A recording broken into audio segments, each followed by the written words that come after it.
Assalamualaikum warahmatullahi wabarakatuh. Alhamdulillahirabbil alamin. Wa bihi nasta'inu ala asrafil anbiya'i wal mursalin wa ala alihi wa sahbihi ajmain, amma ba'du. Wala rabbi ishrah li sadri wa yassir li amri wa uqdatam min lisani yafqahu qawli. Wa qala man shoma ramadanan imanan wa ihtisaban yufirru ma taqaddama min dhanbi. Sahabat dimanapun Anda berada, pertama-tama marilah kita panjatkan puja serta puji syukur kita kepada Allah SWT, yang mana kita masih diberikan begitu banyak nikmat oleh Allah, dan nikmat iman, nikmat Islam, nikmat sehat, nikmat panjang umur, dan juga nikmat kesempatan. Dengan begitu banyak nikmat yang Allah berikan kepada kita, patutlah kita bersyukur dengan mengucapkan Alhamdulillahirabbil alamin.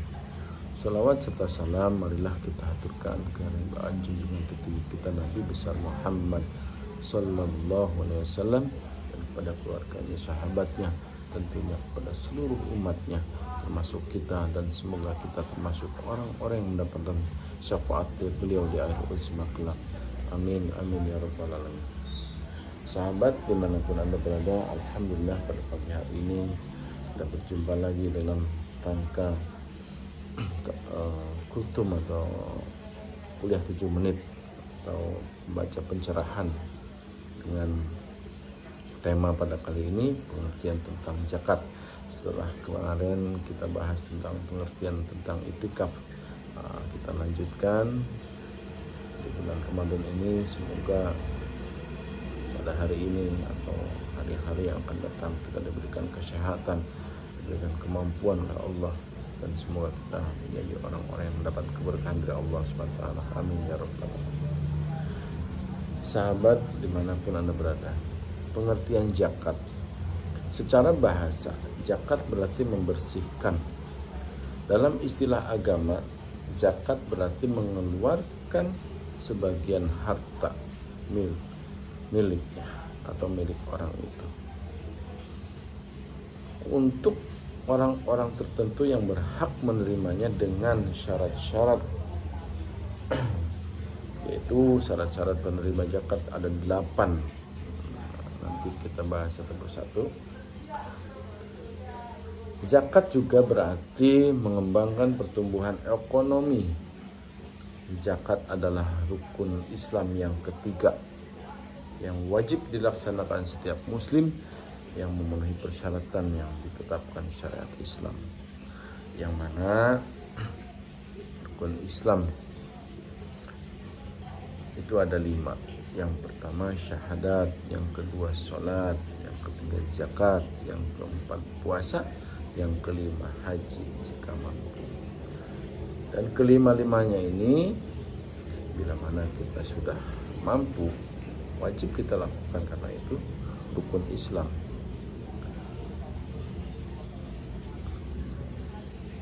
Dalam pandangan Islam, harta adalah amanah.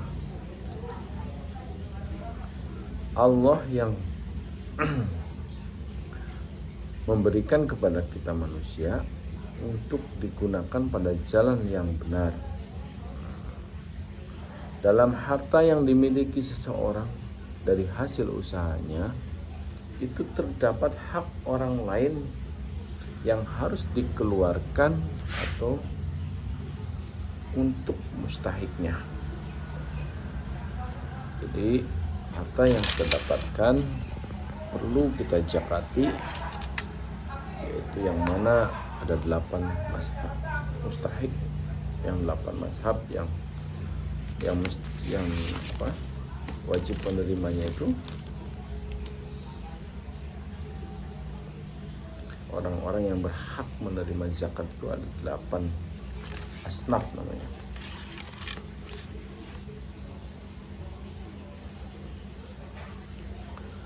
Dalam pandangan Islam, harta adalah amanah Allah yang diberikan kepada manusia, atau amanah dari Allah yang diberikan kepada manusia untuk digunakan pada jalan yang benar. dalam harta yang dimiliki seorang dari hasil usahanya itu terdapat hak orang lain yang harus dikeluarkan untuk mustahiknya. Mengeluarkan zakat dimaksudkan untuk membersihkan harta yang dimiliki itu dan tercampurnya dengan hak orang lain.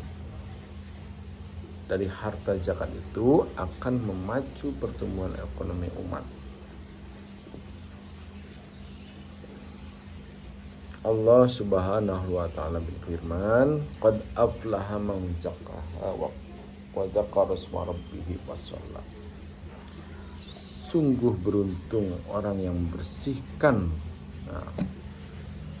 diri dari hartanya dan segala dan mengingat nama Tuhannya, kemudian menunaikan sholat. Syarat wajib mengeluarkan zakat.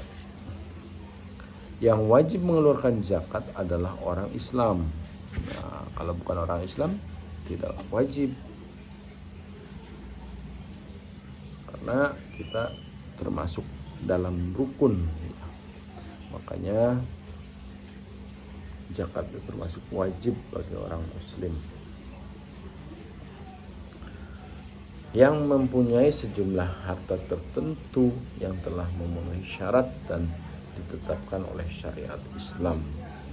Bila seseorang mengeluarkan sebagian harta yang dikeluarkan itu disebut sedekah. Nah, kalau orang itu mengeluarkan hartanya tidak dihitung dengan penghasilannya, itu masuk sedekah, bukan zakat. Zakat harus diniatkan, harus dihitung dengan betul-betul, karena ada beberapa hitungan ya.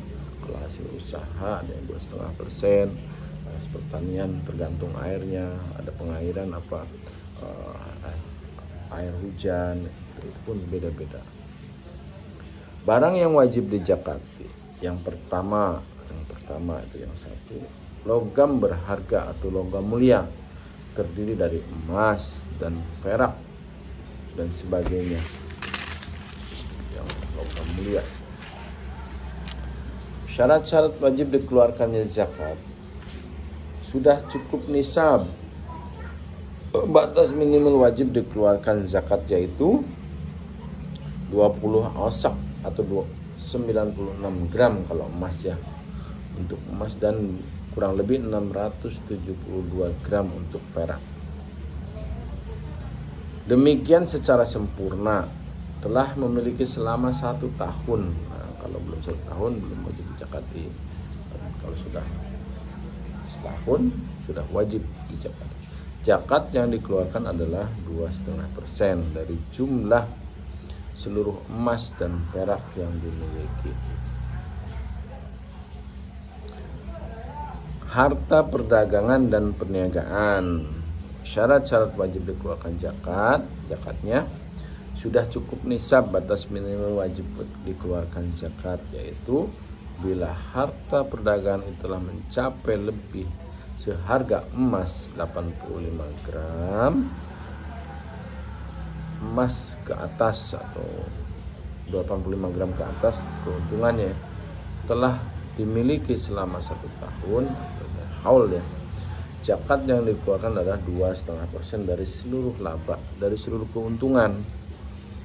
Kalau modalnya 100, untungnya 50 juta, ada 50 jutanya itu yang dizakatin 2,5%. Yang ketiga, tanaman makanan pokok. Tanaman makanan kayak seperti beras. Syarat-syarat wajib dikeluarkan zakatnya sudah cukup nisab. Batas minimal wajib dikeluarkan zakat yaitu 1.200 kg atau 1 ton 200 padi ya, kurang lebih 720 kg beras. Nah, kalau udah jadi beras biasa lebih susut karena dibuang merangnya ya, jadi 720 kg beras. Pada tanaman yang lainnya disesuaikan harganya, mungkin kayak jagung, kayak kedelai, sama dengan hitungannya. Yang kedua, ditanam bukan tumbuh sendiri. Nah, tidak bukan tumbuh liar ya, ditanam. Merupakan makanan pokok, yaitu beras yang makanan pokok kita ya. Mungkin kalau di Arab kurma ya. Zakat yang dikeluarkan adalah 5% bila ditanam itu disiram dengan air aliran. Aliran itu kayak irigasi ya. Dan 10% bila disiram dengan air hujan. Kalau itu tidak mungkin disiram. Jadi mengandalkan air hujan dulu, zakatnya malah 10%, karena mungkin tidak kena biaya. Yang keempat, buah-buahan. Syarat-syarat dan zakat yang dikeluarkan seperti pada tanaman pokok, seperti sama seperti tadi beras, padi ya. Yang kelima, hewan. Syarat-syarat wajib dikeluarkan zakatnya: A. Sudah cukup nisab, batas minimal wajib dikeluarkan zakat, telah dimiliki selama 1 tahun, digembala bukan dipelihara di kandang. Kalau di kandang berarti tidak terkena zakat ya. Nah, digembala itu di lapangan terbuka, di rumput-rumput, di hutan. Yang keempat, nah ini dia, orang-orang yang berhak menerima zakat mal. Orang-orang yang menerima zakat mal: 1. Fakir atau gelandangan, yaitu orang yang tidak mempunyai pekerjaan untuk memenuhi hidupnya. Yang kedua, miskin, yaitu orang yang mempunyai harta dan mempunyai pekerjaan tetapi penghasilannya tidak mencukupi untuk memenuhi kebutuhan hidupnya sehari-hari. Jadi mungkin kebutuhannya 100.000, ya pendapatannya hanya 75.000. Nah, itu masih kekurangan, termasuk orang yang miskin. Nah, itu boleh menerima zakat mal. Yang ketiga, amil, yaitu petugas yang mengumpulkan dan membagikan zakat untuk biaya operasional. Yang keempat, mu'alaf, yaitu orang yang baru masuk Islam. Mu'alaf ya, orang yang masih lemah imannya. Ada yang masih iman, mungkin dia juga terbuang dari keluarganya karena dia masih muslim, atau pokoknya masih lemah lah imannya. Yang kelima, riqab, yaitu orang yang memerdekakan budak, sekarang udah jarang. Yang keenam, gharim, yaitu orang yang terlilit hutang hingga tidak mampu membayarnya atau bangkrut. Nah, ini boleh mendapatkan zakat mal. Kalau orang yang sudah mungkin habis-habisan, punya hutang, punya harta, tadinya mungkin banyak harta, cuman dia terlilit hutang sampai hartanya habis, itu boleh menerima zakat mal. Yang ketujuh, sabilillah, yaitu orang yang berjuang berperang di jalan Allah atau jihad.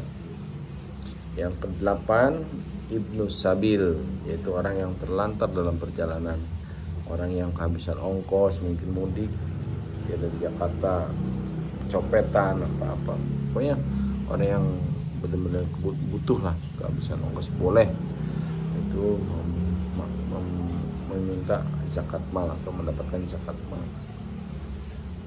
Nah, sekarang bab kedua, zakat fitrah dan fungsinya. 1. Pengertian zakat fitrah. Zakat fitrah adalah zakat yang harus dikeluarkan oleh setiap muslim sehubungan dengan bulan Ramadan. Yang kedua, fungsinya: memberikan orang yang berpuasa dari kekurangan puasanya, seperti perkataan yang berbau pornografi, memaki dan lain-lain.